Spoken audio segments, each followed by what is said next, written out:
Bismillahirrahmanirrahim. Baik, pada video ini saya akan menjelaskan tentang Smith chart. Apa itu Smith chart? Lalu untuk apa itu Smith chart? Lalu bagaimana cara menggunakannya? Nanti akan dibahas pada video ini. Nah, Smith chart itu bentuknya seperti ini. Terdiri dari banyak lingkaran-lingkaran, dan ini merupakan lingkaran-lingkaran yang terdiri dari bidang kompleks Gaussian. Di sini ada lingkaran seperti ini dan ada lingkaran seperti ini yang saling tumpang tindih, gitu ya. Nah, Smith chart ini diciptakan oleh Bapak Philip Smith. Beliau adalah seorang engineer di bidang radiofrekuensi. Nah, Smith chart ini merupakan alat bantu grafis atau monogram yang dirancang untuk membantu electrical engineering dalam bidang radiofrekuensi. Nah, untuk apa? Itu untuk memecahkan masalah pada jalur transmisi dan pencocokan sirkuit. Nah, fungsinya untuk apa aja sih si Smith chart ini? Ada beberapa fungsi, lumayan banyak gitu ya. Ini membantu kita karena untuk pemecahan masalah pada jalur transmisi itu kan cukup rumit karena berupa bilangan-bilangan kompleks. Nah, dengan Smith chart ini itu akan mempermudah kita dalam mencari solusi dari masalah-masalah tersebut. Jadi akan lebih mudah dan lebih cepat seperti itu ya. Nah, fungsinya si Smith chart ini seperti ini ya. Itu alat bantu grafis untuk memplot dan menghitung beberapa macam parameter yang ada di dalam saluran transmisi, yaitu ada impedansi kompleks, ada koefisien refleksi kompleks, terus ada PSWR, ada penyesuaian impedansi, return loss, dan lain sebagainya gitu ya. Nah, di sini impedansi kompleks juga itu ada beberapa macam impedansi yang dapat kita cari menggunakan Smith chart ini. Itu ada Z input atau impedansi input, terus ada impedansi maksimum, minimum, dan lain sebagainya, begitu ya. Nah, sebelum ke bagaimana penggunaan, kita tinjau dulu yang namanya koefisien refleksi. Nah, koefisien refleksi ini itu adalah pembentuk dari lingkaran-lingkaran yang ada di peta Smith chart ini, peta Smith ini atau Smith chart ini gitu ya. Kayak kita tinjau dulu dari koefisien refleksinya dari sebuah jalur transmisi atau saluran transmisi gitu ya. Nah, di sini pada saluran transmisi itu memiliki impedansi karakteristik yang dinotasikan sebagai Z0. Dan ada impedansi beban yang dinotasikan sebagai ZL. Nah, pada saluran transmisi ini juga itu terdapat gelombang pantul dan gelombang datang. Nah, pada gelombang datang dan gelombang pantul itu terdiri dari tegangan dan arusnya. Nah, untuk tegangan dan arus pada gelombang datang itu ditandai dengan superscript plus. Jadi untuk tegangan gelombang datang itu dinotasikan sebagai V+, dan arus pada gelombang datang dinotasikan sebagai I+. Lalu untuk yang gelombang pantul itu sama dengan gelombang datang, terdapat parameter tegangan dan arus juga. Nah, di sini notasinya ditandai dengan superscript minus di situ ya. Jadi untuk tegangan gelombang pantul itu dinotasikan sebagai Vmin dan arus gelombang pantul itu dinotasikan sebagai Imin. Nah, untuk impedansi beban ini itu bisa berupa bilangan kompleks terdiri dari bilangan real dan bilangan imajiner. tetapi juga bisa berupa hanya bilangan real gitu ya. Nah, sedangkan untuk Z0 atau impedansi karakteristik itu berupa bilangan real. Seperti itu. Nah, untuk impedansi pada beban, jika kita mencari impedansi pada beban itu dengan menggunakan persamaan tegangan dibagi arus ya. Ini didasari dari hukum Ohm ya. Impedansi itu akan sama dengan tegangan dibagi arus gitu ya.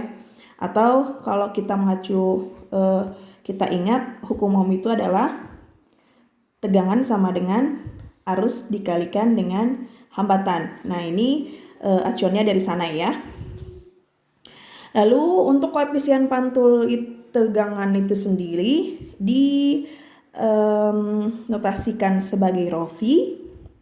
ρV itu merupakan atau didefinisikan sebagai tegangan gelombang pantul dibagi dengan tegangan gelombang datang. Atau kalau kita menggunakan notasi itu V min dibagi dengan V plus. Lalu kita tinjau persamaan 1. Untuk impedansi beban itu merupakan V per I ya, masing-masing ini pada load.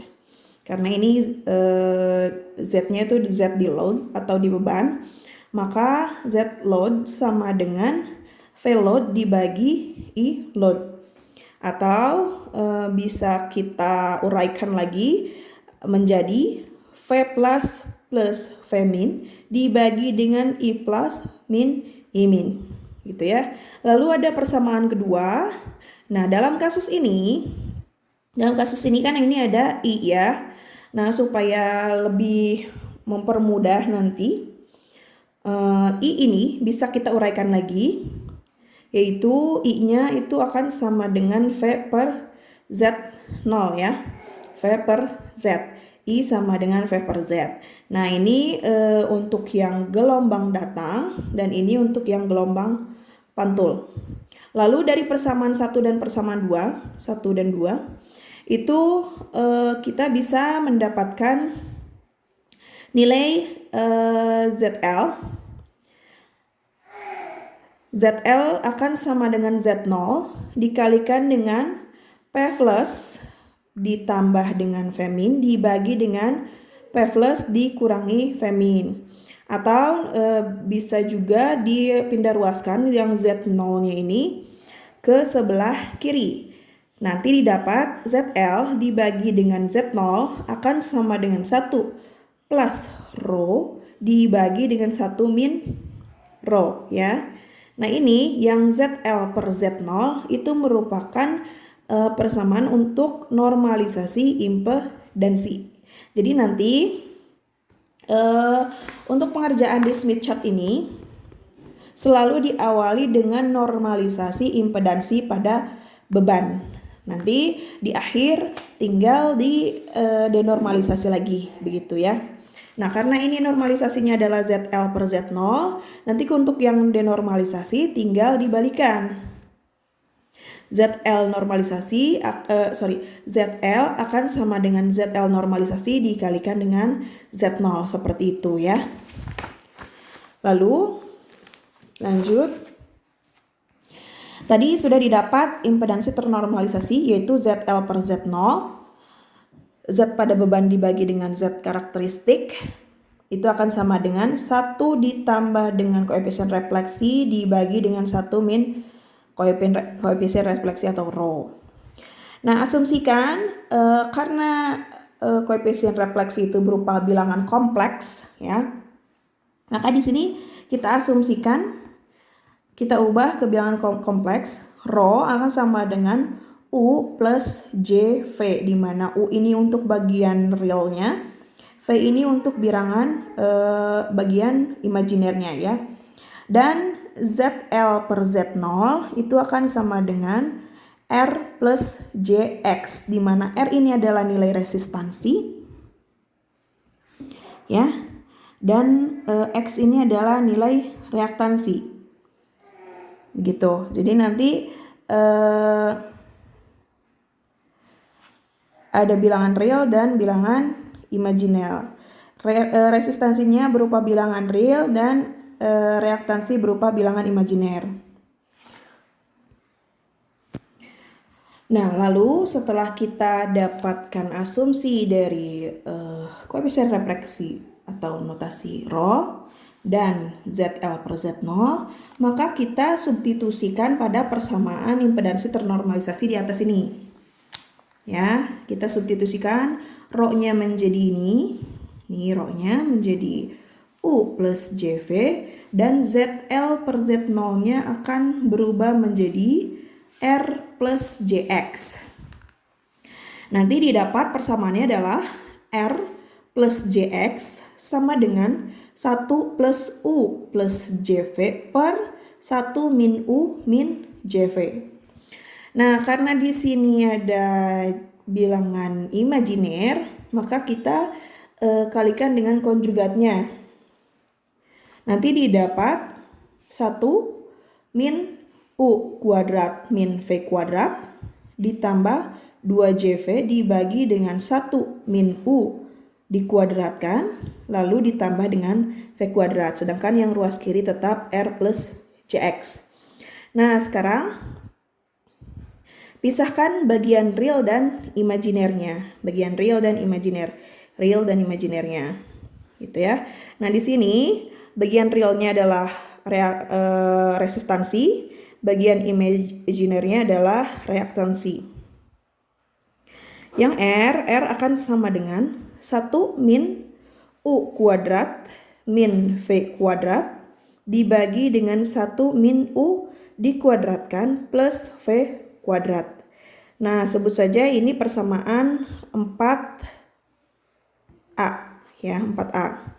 Lalu bagian imajinernya akan menjadi X sama dengan 2V per 1 min U dikuadratkan ditambah dengan V kuadrat dan disebut sebagai persamaan 4B. Baik. Lanjut. Nanti akan sama dengan ini dipindah ruaskan ke atas ya, ke atas, dan ini tetap di ruas kanan, yang bawah di ruas kiri. Nanti dikalikan R dikali 1 min U pangkat 2 ditambah dengan V kuadrat sama dengan 1 min U pangkat 2 min V pangkat 2. Nanti diuraikan, didapat hasilnya, hasil penguraiannya adalah R dikurangi 2RU plus RU kuadrat plus RV kuadrat akan sama dengan 1 min U kuadrat min V kuadrat, gitu ya. Ini masih yang uraian untuk yang 4A ya. Masih uraian untuk 4A. Nah, lalu setelah dapat seperti ini, pindah ruaskan U dan V dalam satu sisi. U dan V, nah ini kan masih bercampur nih, U dan V-nya. Di sisi kanan dan kiri masih ada U dan V. Nah, sekarang pindah ruaskan U dan V dalam satu sisi saja, gitu ya. Nah, di sini didapat nanti U kuadrat plus RU kuadrat min 2RU plus V kuadrat plus RV kuadrat sama dengan 1 min R. Lalu didapat hasil penguraiannya untuk lebih sederhana, agar disederhanakan. U kuadrat dikali dengan 1 plus R dikurangi 2RU plus V kuadrat dikali 1 plus R akan sama dengan 1 min R. Nah, lalu persamaan ini itu dibagi kedua sisinya dengan 1 plus R. Di sini dibagi 1 plus R, di sini dibagi 1 plus R. Jadi di sini udah nggak ada 1 plus R lagi ya. Nanti didapat hasilnya adalah U kuadrat dikurangi 2RU dibagi dengan 1 plus R ditambah dengan V kuadrat akan sama dengan 1 min R dibagi 1 plus R. Nah, selanjutnya setelah didapat persamaan ini, jumlahkan kedua sisi dengan R kuadrat plus 1 plus R pangkat 2 untuk mendapatkan persamaan lingkaran. Maka nanti didapat U kuadrat min 2RU plus 1 plus R ditambah R kuadrat per 1 plus R kuadrat ditambah V kuadrat akan sama dengan 1 min R per 1 plus R ditambah dengan R kuadrat dibagi dengan 1 plus R dikuadratkan. Atau dapat kita sederhanakan, ini menjadi persamaan 5A, yaitu U dikurangi R plus 1 plus R dikuadratkan, lalu ditambah dengan V kuadrat, akan sama dengan 1 per 1 plus R dikuadratkan. Nah, ini merupakan persamaan 5. Di sini nanti dari sini akan didapat titik pusat dan radius untuk Smith chart-nya.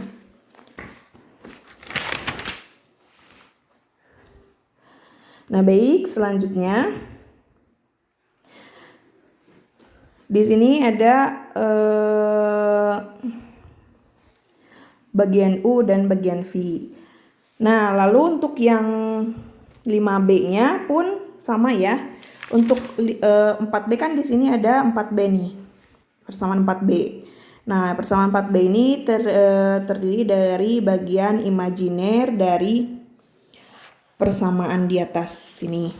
Ini kan ada imajiner dan real. Kalau yang real tadi didapat persamaan 5A. Seperti ini.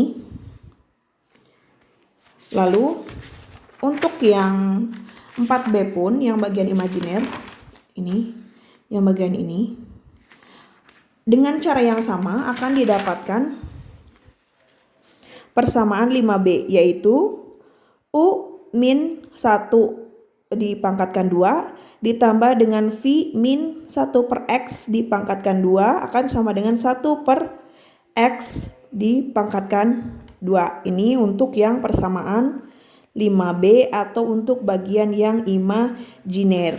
Jadi perlu diingat tadi, untuk yang bagian real itu untuk menentukan nilai resistansi, dan untuk bagian imajiner itu untuk menentukan nilai reaktansinya ya. Seperti itu. Nah, di sini sudah ada pemisalan tadi yang U sama V tadi. U itu untuk bagian real koefisien pantul dan V adalah bagian imajiner dari koefisien pantul. Nah, di sini ada berupa garis-garis yang horizontal dan vertikal. Di sini yang ke sini itu adalah bagian U atau bagian realnya, dan yang tegak ini untuk yang bagian imajiner ya. Jadi bagian ini untuk imajiner. Ini yang kesini itu untuk bagian realnya. Jadi nanti kalau kita plot itu akan terjadi perpotongan antara imajiner dan realnya gitu. Nanti didapat nilai Z-nya gitu. Nah, lalu selanjutnya dari persamaan 5A, yang ini ya, dari persamaan 5A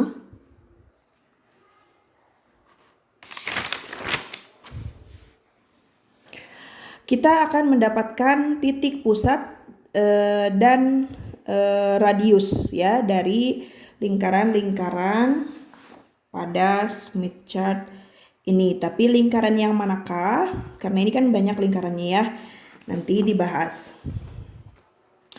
Nah, di sini dari persamaan 5A kita mendapatkan titik pusat P itu adalah R per R plus 1, 0. Ini titik pusatnya ya. Jadi ini untuk R, X gitu ya.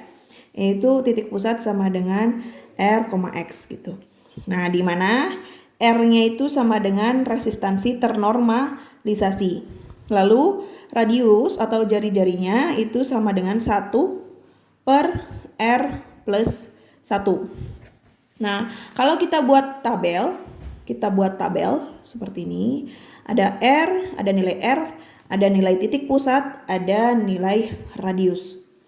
Nah, kita misalkan di sini R-nya itu sama dengan 1, maka titik pusatnya itu adalah 0,5,0 ya. Dari mana? Jadi masukkan saja nilai R-nya 1. 1 per 1 plus 1 itu akan sama dengan 1 per 2 kan? Berarti 0,5. Berarti titik pusatnya di yang awal ini, yang bagian R ini itu adalah 0,5. Bagian X-nya itu adalah 0. Lalu nilai radiusnya tinggal dimasukkan juga nilai R-nya.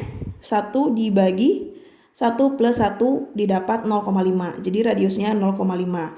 Nah, kalau kita gambarkan di dalam bidang ini kan ada bidang V sama bidang U sama bidang V gitu ya. Nah, ini yang R-nya sama dengan 1, titik pusatnya berada di 0,5,0. Berarti di sini 0,5, ini 0,5. 0,5,0. Jadi di sumbu V-nya itu sama dengan 0 ya. Berarti di sini titik pusatnya. Lalu radiusnya sepanjang 0,5. Jadi anggap saja di sini ini adalah 0,5 ya. 0,5. 0,5 di sini 1, di sini 0,5. Jadi lingkaran untuk yang ketiga, A3 nih, kita sebut saja A3. Ini adalah lingkaran yang ini. Ya. Untuk lebih mudahnya supaya lebih terlihat. Nah, ini lingkaran untuk A3. Lalu untuk A2 itu pada saat R-nya sama dengan 0,5, tinggal dimasukkan R-nya ke sini dan ke sini. Lalu didapat titik pusatnya adalah pada 0,33,0 dan radiusnya 0,67. Jadi kalau kita buat lingkaran, yaitu lingkaran yang kedua ini merupakan A2 gitu ya. A2, titik pusatnya di sebelah sini. Sebelah sini. Lalu radiusnya dari sini ke sini itu adalah 0,67. Ini untuk lingkaran A2. Lalu jika kita buat lagi lingkaran A1, itu R-nya adalah 0. Kita masukkan saja nilai 0, 0, 0 gitu ya. Nanti didapat titik pusatnya adalah di 0,00,0. Radiusnya adalah 1. Jadi kalau kita gambarkan lingkarannya adalah lingkaran yang terluar ini. Titik pusatnya di 0,0. Lalu radiusnya 1 ya. Ini kan 0,5, ini 1. Jadi radiusnya 1 sepanjang 1. Didapat lingkaran A1. Gitu. Itu untuk lingkaran resistansi konstan. Nah, ini. Ya, jadi ini lingkaran-lingkaran ini merupakan lingkaran-lingkaran resistansi konstan. Ini R konstan. Jadi ini untuk lingkaran resistansi yang konstan. Kenapa disebutkan resistansi konstan? Karena satu lingkaran ini mau di sini, di sini, di sini, di sini, di sini, dan seterusnya dimanapun yang terlewati oleh lingkaran ini, ya, itu nilai resistansinya tetap 0 ya, tetap 0. Nilai resistansinya tetap 0, seperti itu. Lalu sekarang masuk ke persamaan 5B atau bagian imajiner dari koefisien refleksi yang tadi, ya. Nah, di sini dari persamaan 5B yaitu U min 1 pangkat 2 plus Pi dikurangi 1 per X pangkat 2 akan sama dengan 1 per X pangkat 2. Nah, ini yang persamaan 5B. Nah, cara mendapatkan persamaan 5B sama seperti langkah pada persamaan 4A ke 5A ya. Jadi langkah-langkahnya sama. Silakan kalau yang ingin menguraikan kembali mangga. Silakan. Yang tidak ini boleh langsung contek ini aja ya. Begitu. Lalu dari sini juga sama seperti tadi itu kita bisa dapatkan titik pusat dan radiusnya. Nah, titik pusatnya adalah P1,1 per X, lalu radiusnya adalah 1 per X. Ya, jadi dari persamaan 5B kita dapatkan titik pusatnya di P1,1 per X dan radiusnya adalah 1 per X, di mana X merupakan reaktansi ternormalisasi. Nah, jika reaktansinya itu adalah bertanda positif, maka bersifat induktansi. Sedangkan untuk yang bertanda negatif itu bersifat kapasitif. Jadi kalau positif bersifat induktif, jika negatif bersifat kapasitif. Jadi di sini maksudnya adalah kalau di atas bersifat induktif, kalau di bawah bersifat kapasitif, nanti dijelaskan lagi. Ya. Lalu sama seperti yang tadi di yang 5A. Di yang 5B pun kita buat tabel. Di sini ada nilai X, terus titik pusat, terus radius ya. Nah, nilai X-nya ada 2, 1, 0, min 1, dan min 2. Nanti ini X-nya dimasukkan ke rumus-rumus yang tadi. 1 per X, 1 per X gitu ya. Nah, jika X-nya adalah 2, maka didapat titik pusatnya itu adalah 1,0,5 dengan radius 0,5. Nah, ini digambarkan dengan lingkaran B1. Kita lihat B1 itu adalah yang ini ya. Ini titik pusatnya adalah di 1,0,5. Ini 1,0,5. Jadi titik pusatnya ada di sini. Titik pusat di sini. Lalu radiusnya adalah sepanjang 0,5. Jadi dari sini ke sini 0,5 ya. Ini adalah lingkaran B1. Lalu untuk yang X-nya sama dengan 1, X-nya sama dengan 1, itu titik pusatnya di 1,1. 1,1 berarti titik pusatnya di ini 1, berarti titik pusatnya di sini ya.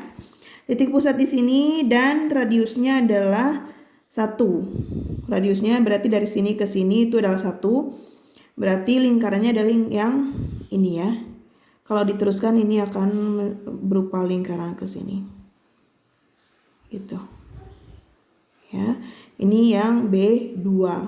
Lalu bagaimana kalau misalkan X-nya sama dengan 0? Tinggal dimasukkan aja nilai X-nya ke persamaan-persamaan titik pusat dan radius. Nanti didapat titik pusatnya adalah di 1, tak hingga. Lalu radiusnya adalah sampai tak hingga gitu. Dan seterusnya ya. Ini untuk tabelnya.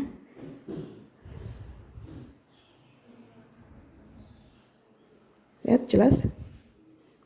Nah, ada B4, B5.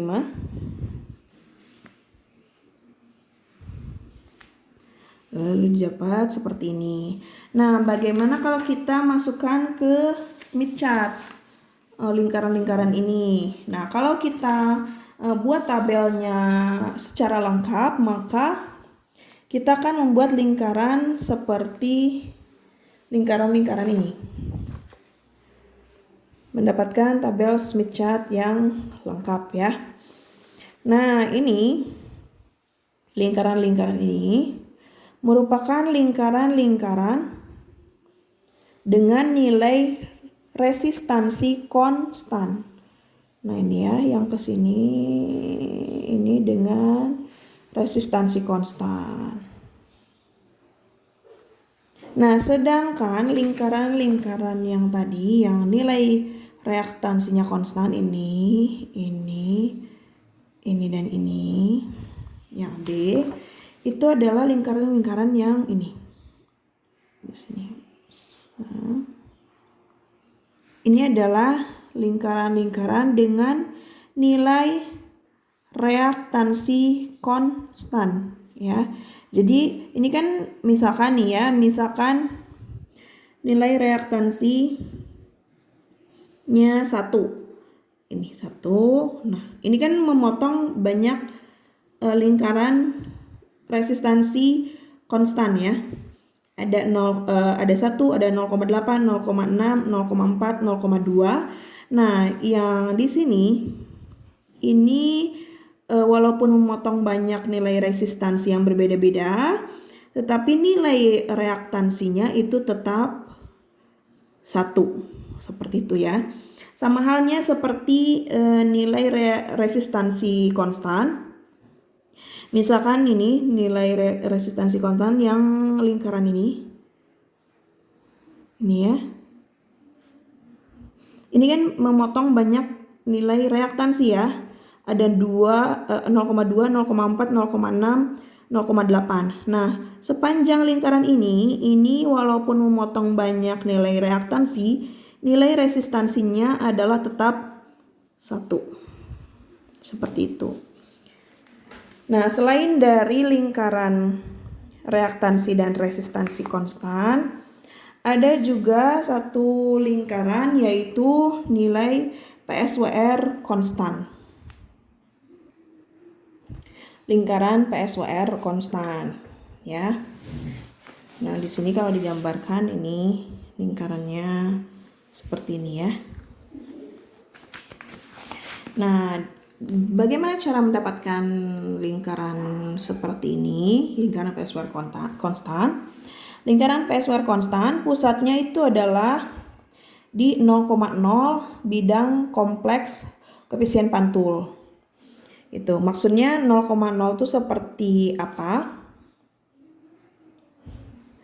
Nilai V dan U-nya itu 0,0 maksudnya ya. Jadi kalau misalkan nah sini titik pusat lingkaran PSWR 0,0 bidang kompleks koefisien pantul di mana tadi kan notasi koefisien pantul tuh rho ya, rho sama dengan U plus JV.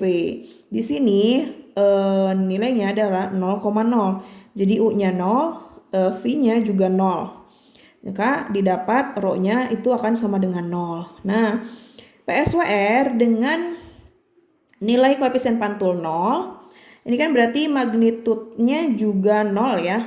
Nah, karena di sini koefisien pantul itu terdiri dari magnitud rho dan sudut dan magnitud rho. Nah, di sini kan untuk mencari nilai PSWR itu membutuhkan magnitud rho-nya ya. 1 plus magnitud rho dibagi dengan 1 min mutlak rho gitu ya. Nah, mutlak rho-nya itu akan sama dengan 0 kan? Nah, maka di sini 1 plus 0 dibagi 1 min 0. Nanti didapat nilai PSWR-nya adalah sama dengan 1. Nah, titik 1 pada bagian garis bilangan real. Maksudnya adalah di Sini di bagian real itu titik 1 berarti di pusat ya, di sini. Berarti pusat pusat lingkaran PSWR konstan itu berada di sini, di pusat peta Smith atau di pusat Smith chart di sini. Lalu radiusnya bagaimana? Radiusnya itu tergantung pada besar kecilnya nilai PSWR gitu ya. Nanti besar kecilnya nilai PSWR dilihat dari sini ke sini. Nah, nanti dilihat nilai maksimum di sininya berapa.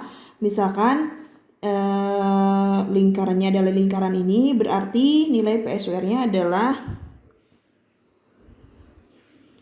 2. Seperti ini. 2 gitu ya. Nah, untuk magnitude terus sama dengan 1 atau maksimum, maka PSWR-nya itu nilainya adalah tidak terhingga. Makin besar nilai koefisien pantul, maka makin besar juga nilai PSWR. Nah, untuk lingkaran PSWR sama dengan tak hingga, itu memberi informasi tentang letak dan besar impedansi dari tiap titik sepanjang saluran transmisi untuk kondisi PSWR sama dengan tak hingga, seperti itu ya. Nah, ini seperti ini. Ini adalah lingkaran PSWR konstan. Maksudnya bagaimana? Jadi langsung saja pemisalan gitu ya. Pemisalan misalkan impedansi 0 plus J0 itu perpotongan dari R sama dengan 0 dan Jx sama dengan J0. Ya, di sini berarti titik P itu nilai impedansinya adalah 0 plus J0 gitu ya. Nah, 0 plus J0 ini berarti R-nya itu sama dengan 0, ini kan R. Ini nilai reaktansi. Nah, nilai reaktansinya resistansinya 0 dan nilai reaktansinya 0. Nah, ini lingkaran-lingkaran ini kan nilai resistansi. Sedangkan lingkaran-lingkaran ini nilai reaktansi. Jadi perpotongannya itu merupakan titik P ya. Berarti resistansinya 0. Kita cari resistansi 0. Berarti kan ini 0,1 berarti di sini ya. Ini resistansinya 0.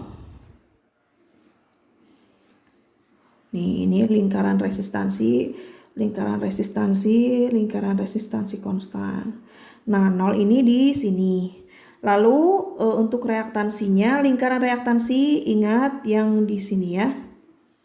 Nilainya yang di bawah sini itu juga sama 0, berarti titik P berada di sini ya.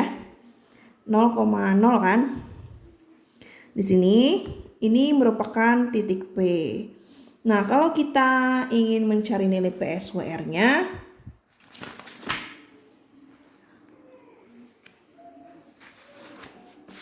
maka satu lingkaran penuh ini.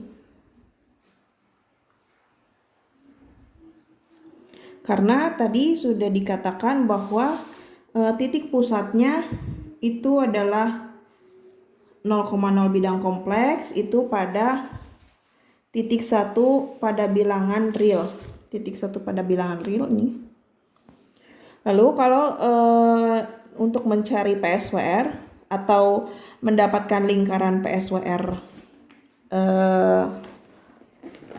konstannya, jadi tinggal kalian gunakan jangka. Kalian gunakan jangka seperti ini, dan yang bagian tajamnya ini ditempatkan di titik pusat seperti ini. Lalu bagian pensilnya itu ditempatkan di titik yang tadi ya. Titik yang tadi tinggal di buat garis lingkarannya seperti ini. Nah, ini berarti nilai PSWR-nya, konstannya, lingkarannya seperti ini. Lingkaran full kan? Semua ini. Nah, jadi untuk titik P ini jika impedansinya adalah 0 plus J0, maka titiknya di sini.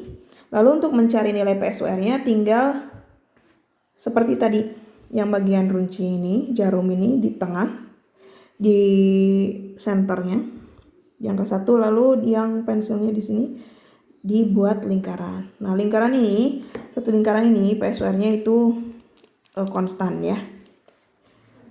Dan ini PSWR konstan ini itu nilainya berarti tidak terhingga. Jadi kalau di sini tuh nilainya tidak terhingga ya. Nah, di sini kan disebutkan ya. Kalau misalkan di titik 0,0 itu sampai tidak terhingga. Seperti itu.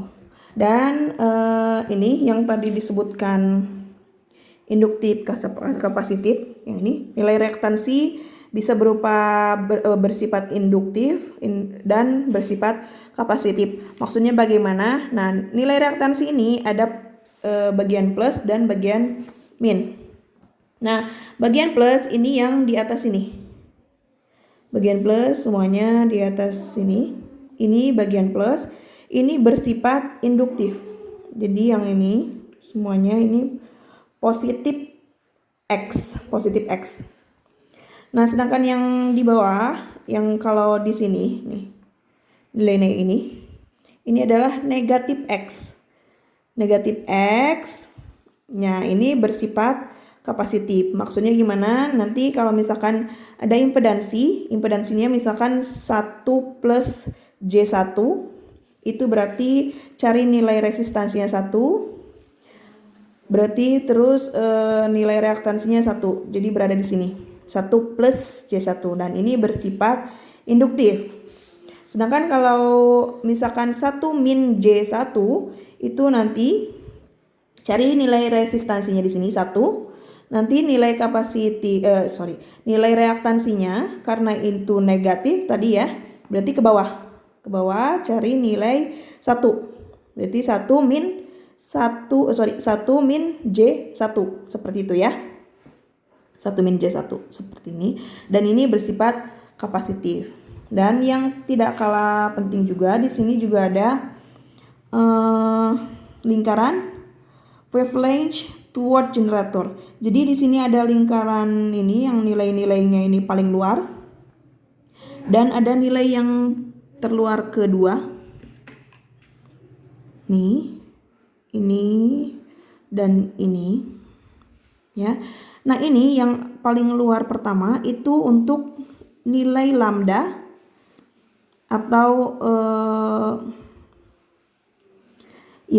nilai lambda. Nanti ini untuk wavelength toward generator ya.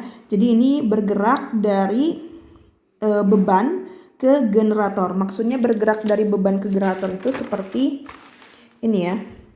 Di sini kan beban, di sini generator. Sini L.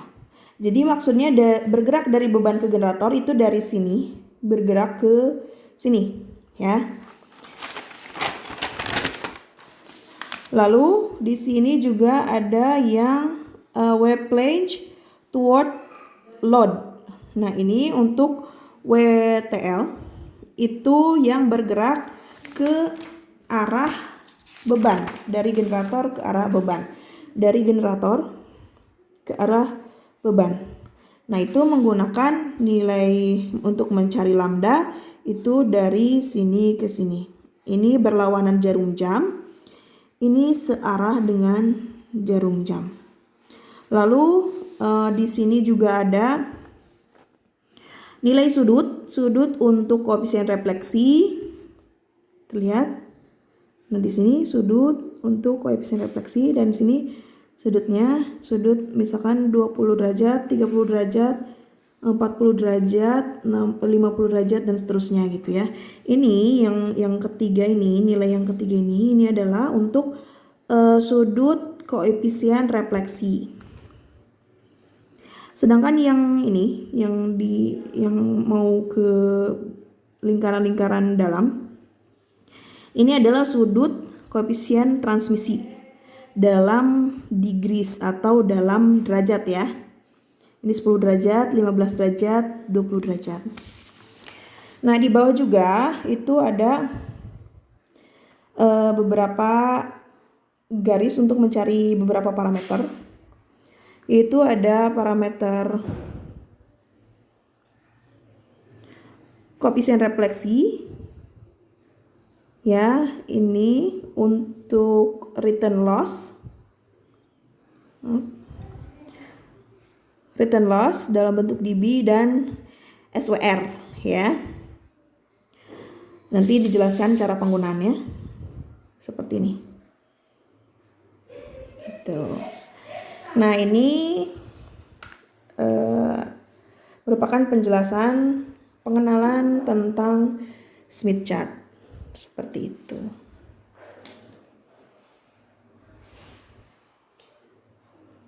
Baik, semoga video ini bermanfaat. Selamat bekerja. Nanti di video selanjutnya ada contoh untuk penyelesaian beberapa masalah pada Smith chart.